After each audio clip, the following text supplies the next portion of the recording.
Do you ever want to play a trap deck that can pretty much combo pretty well and make your opponent lose in like 40 different ways and has like one real no linear play, I guess?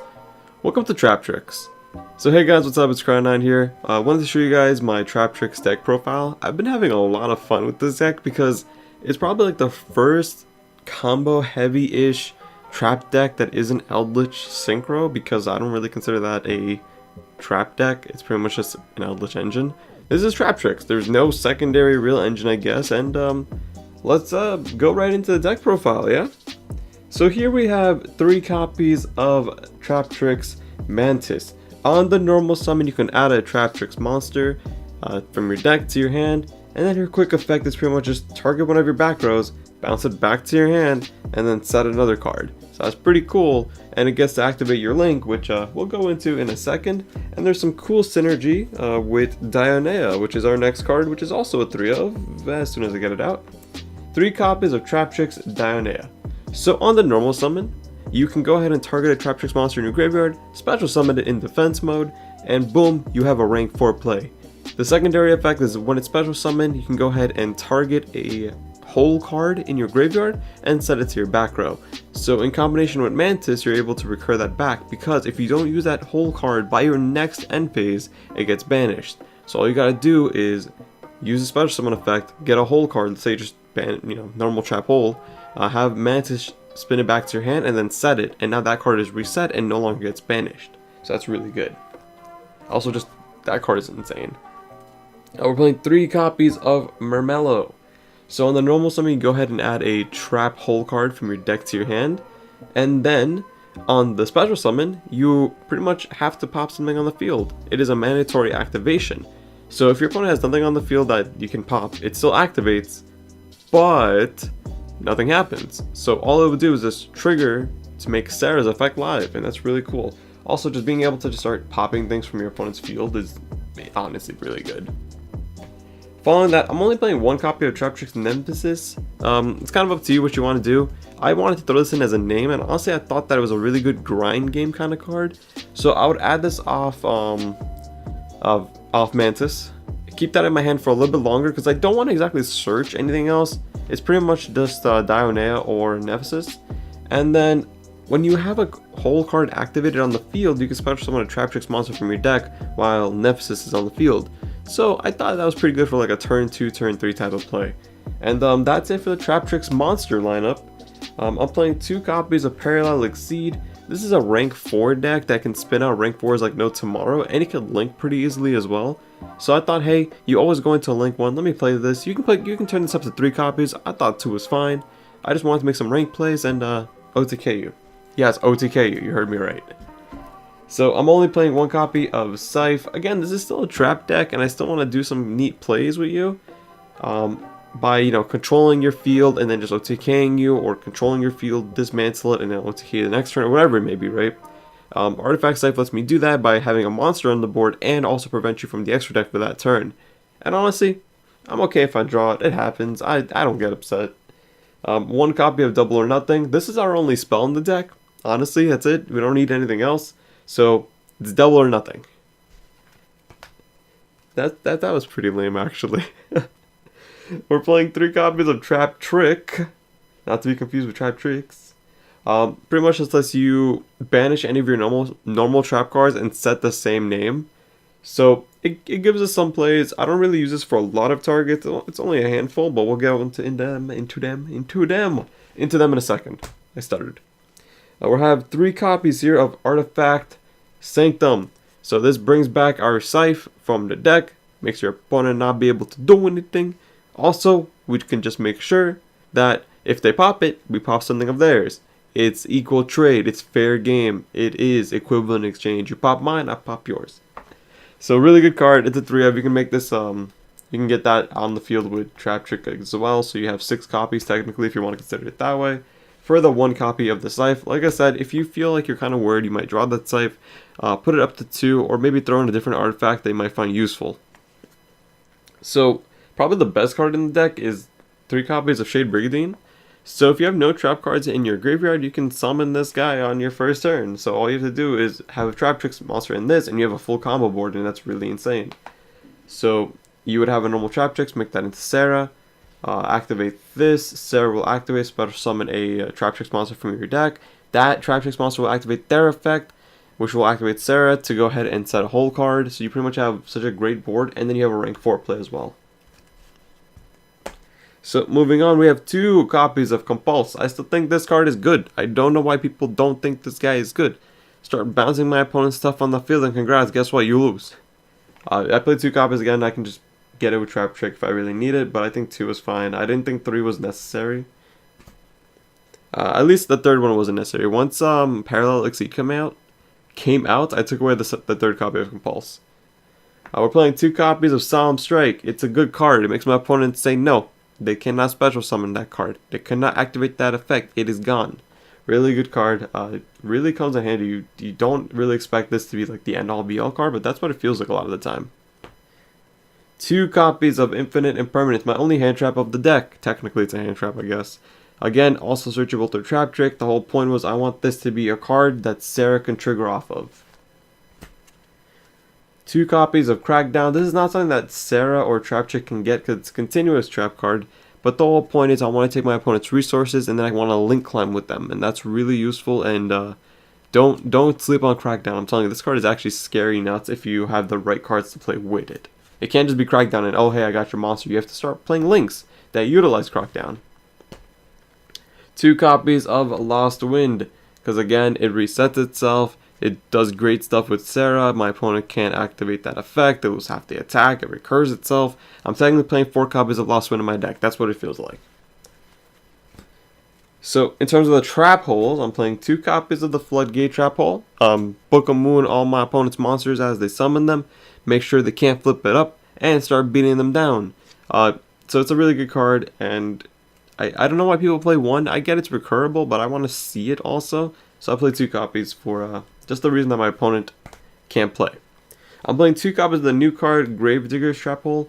I tried 3 out. I don't like 3. I think 3 is too much for a deck that might lose to a deck that doesn't use any kind of graveyard effects or banish effects or anything of the sort. So, or hand effects. So I think 2 is fine. You can side the 3rd one if you'd like. I just think 2 was perfectly fine for me.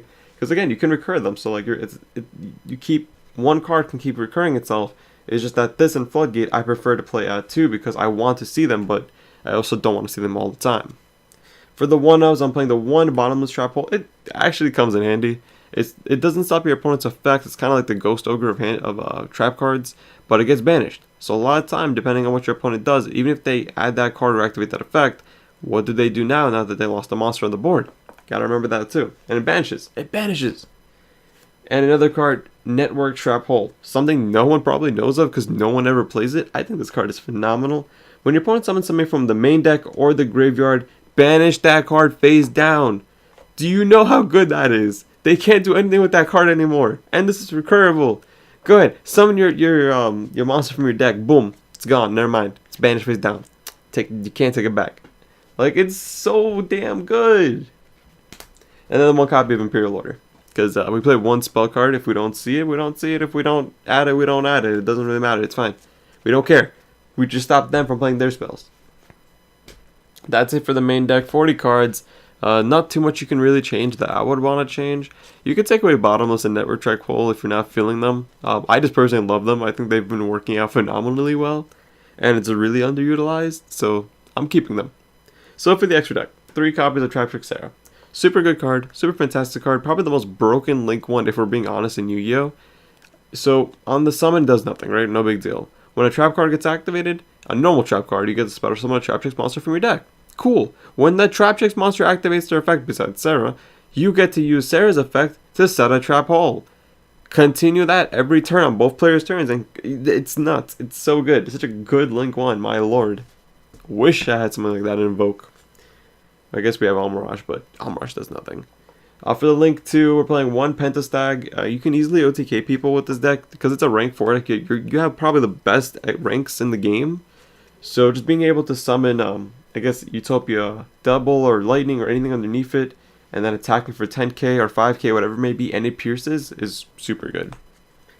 For the Nightmare package, because yes, I'm playing the Nightmare package, we're playing 1 Cerberus, 1 Phoenix, and 1 Unicorn. You can go into these super easily due to Crackdown or just your normal monsters.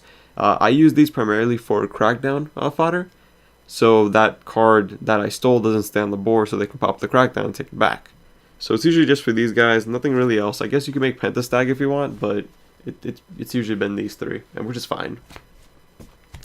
For the rank 4s, in terms of the TRAPTRIX, I'm playing one Alamaris and one Rafflesia. Rafflesia is actually really abysmally good right now because she's a rank 4 that can tutor out trap cards from your deck and activate them as her own effect.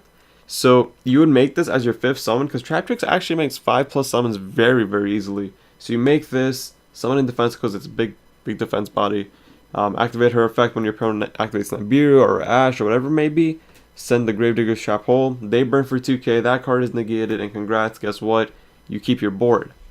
So Alamaris is actually super interesting in terms of what she can do, right? So when an opponent's monster is banished or sent to the graveyard by your card effect, you can target one of their banished cards and revive it. I believe it's also graveyard. Let me just make sure. I usually pretty much use it. If an opponent's monster leaves the field because of your card effect and is now in the graveyard or banished, you can detach one material from this card and target one of them and special summon them. So, I was wrong. You can target one of your opponent's banished or graveyard monsters and summon it. How nice would it be to banish your opponent's Zingirusu and then summon that damn Zingirusu back to your field and pop one of their things? So actually, super good card. Don't sleep on this. It's fantastic. So, we're playing the Utopia package. Nothing complex. Utopia double, and the backup Utopia double. It's kind of what it is. Utopia double goes into double or nothing. Overlay with Utopia, attack for 10k. In case they Ash you, you can just overlay Lightning and congrats attack for 5k. Kind of it. Nothing too complex. One Baguska in defense mode, because obviously it's your stall out card in case you break really hard and you only have a rank 4 play. This is perfectly fine. A lot of decks have a hard time outing that. One Abyss Dweller, because the format is still very graveyard centric with Salad, Eldritch, I guess Altergeist in some cases, but overall really good card. And one Redoer, because if you activate the Phantom Knight Shade Brigandine, you have a Compulse with him. Well, technically it's a better Compulse because it goes back to their deck. So this is kind of usually my target in case I have the Brigandine play. Now for extra deck, it depends on what the meta is, it depends on your locals, it depends on all that stuff, but hey, this is what I'm playing with my side deck right now. 3 copies of DD Crow, I think it hits the hardest out of all the hand traps right now. 3 copies of Mystic Mine. If I'm going second, I need this card. This deck doesn't have a big issue going second because I feel like trap cards are usually fine as long as you don't wipe their board. But I need to make sure that, hey, if this is my best play and you're not able to out this, I will win. 1 copy of Mind Control. I'm going second. Why? Just take your opponent's monsters.